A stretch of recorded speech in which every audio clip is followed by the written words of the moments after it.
Hi everyone, and welcome to our third annual weekly updates. First thing I'd like to do is thank all our customers for the tremendous support that you gave us again this year. We've had a long spring, but we're managing to wrap it up. It's June 3rd today, and we're still belting some soybeans. Keep in mind that your crop insurance deadlines for canola and for sunflowers are still till the 10th, and we do have some seed available in both. Okay. That's right, Tika. Don't forget, guys, returns are in by June the 20th, including all pallets and pro boxes. One thing I'd like to touch upon is the advice that is being received by a lot of our customers concerning plant dates. I call this fiction, and this is fact. When we get into the second week of May and you can do a good job of planting your corn, there's absolutely no reason why you shouldn't be going at it.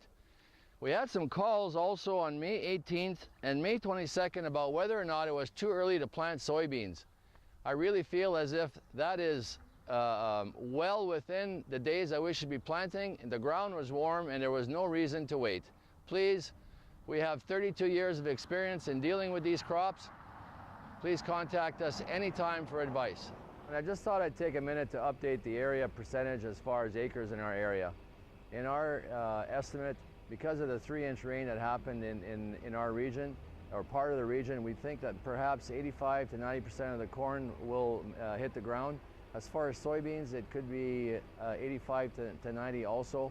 We're still seeding as of today, but certainly those late rains will not let us plant out 100%. Hi, we're back with our weekly updates for 2014. I'm standing in a field just south of New Bothwell, a soybean field that was planted on May 10th, so nice and early, and we're actually in the unifoliate stage already.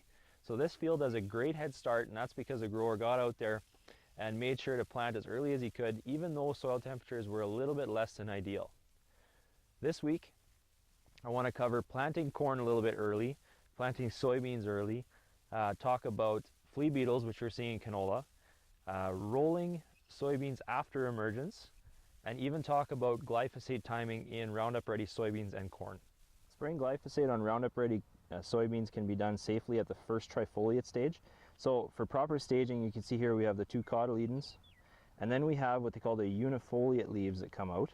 There's 1 on each side, and the next step will be this guy will unfold, and it'll actually be a 3-leaf trifoliate. Now once this is fully unwrapped, you can actually go out and spray this with glyphosate safely. That's the proper staging on a soybean plant. The first trifoliate stage is also the correct stage for rolling your soybeans post-emergence. You'll want to do it on a hot afternoon to avoid damaging the plants too much. This corn plot behind me was planted on May 10th, and as you can see, it's coming along very nicely. Once again, you can see that even though it went into a little bit cooler ground, we're definitely seeing the benefits of getting out there early. Now, with planting a little bit later this year, our weeds are going to be caught right up, and we're going to have a short window to catch that first flush of weeds. So as soon as you get to that stage in soybeans and corn, first trifoliate in soybeans and first leaf in corn, you got to get out there and spray. There's going to be a lot of competition this year, and we want to get out there as soon as we can and make sure that we take care of that first flush. This is an example of a corn plant that's in the second leaf stage, and here's an example of a corn that's in the first leaf stage. So you can see that that first rounded leaf has a collar on it. So at this stage, you would actually be ready to go and spray. And you should take advantage of that, like I was saying, to get rid of that first flush as soon as you can. Good morning, I'm Garrett Veldman with Syngenta Canada, a seed care specialist for Manitoba. We're in a field here just south of Dufresne, Manitoba, looking at flea beetle pressure in canola. We found a field here, a grower called in yesterday, in which a field that we needed to scout.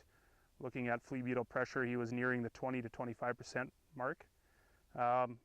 In looking generally in this field, we're considering a few things: plant stand, also the date. We're sitting at June 3rd today. We don't really want to go back in and reseed. This grower is reaching that 25% feeding. So we're looking at a plant like this. This is a Pioneer Hybrid canola treated with Helix Vibrance.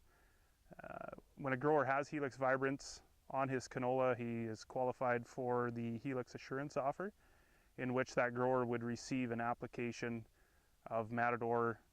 Syngenta would reimburse him for the Matador that he purchases to spray on that field. We're recommending 110 acres per jug to go on that field.